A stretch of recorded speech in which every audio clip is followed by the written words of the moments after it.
সুরার মধ্যে বলেছেন ইল্লা মান আতাল্লাহা বিকলবিন সালিম, তবে যে ব্যক্তি যাহারা কলবে সালিম মানে পরিশুদ্ধ কলব, নির্ভেজাল কলব, ভেজাল মুক্ত কলব নিয়ে যে ব্যক্তি হাজির হবে, আল্লাহর দরবারে আসবে, ময়দানে মাহশারে উঠবে, এই ভেজাল মুক্ত কলব, কলবে সালিম পবিত্র কলব এবং পরিশুদ্ধ কলব নিয়ে যে ব্যক্তি উঠবে, এই ব্যক্তি ছাড়া কোনো ব্যক্তির কোনো আমল গ্রহণযোগ্য হবে না।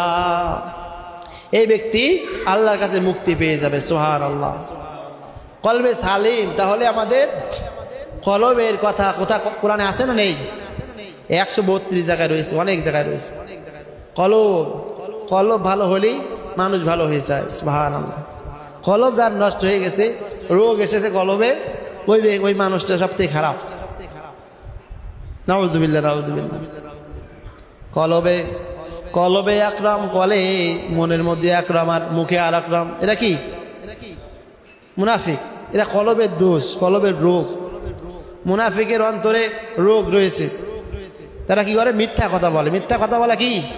কলবের রোগ। কলবের রোগ কয়টা? 10টা। কিবরু, অহংকার। 2 নম্বর হাসাদ, হিংসা। বুগজ, অন্তরের শত্রুতা। গজব, রাগ, এই রাগ করে না মানুষ।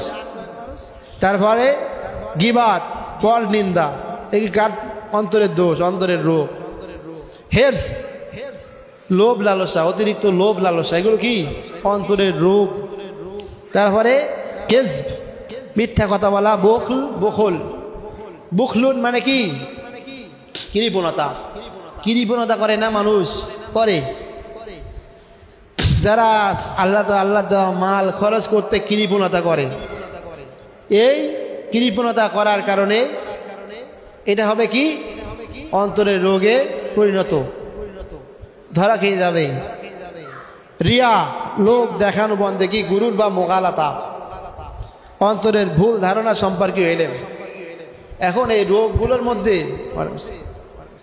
যদি কোনো ব্যক্তির একটা রোগ থাকে, তাহলে সে ব্যক্তি কি? রোগী। বলি নাউযুবিল্লাহ। সে ব্যক্তি কি? রোগী। কলবের রোগে রোগী। নাউযুবিল্লাহ। তার রোগটা কোথায় হয়েছে? অন্তরের মধ্যে হয়েছে। অন্তরে লাগাছে আগুন, জল দিলে ও নেভে না। নেবে? উপরে জল ঢালবেন, নেবে? কলবের মধ্যে জল ঢালবেন কিভাবে? এই রোগের থেকে মুক্তি পেতে হবে কিভাবে?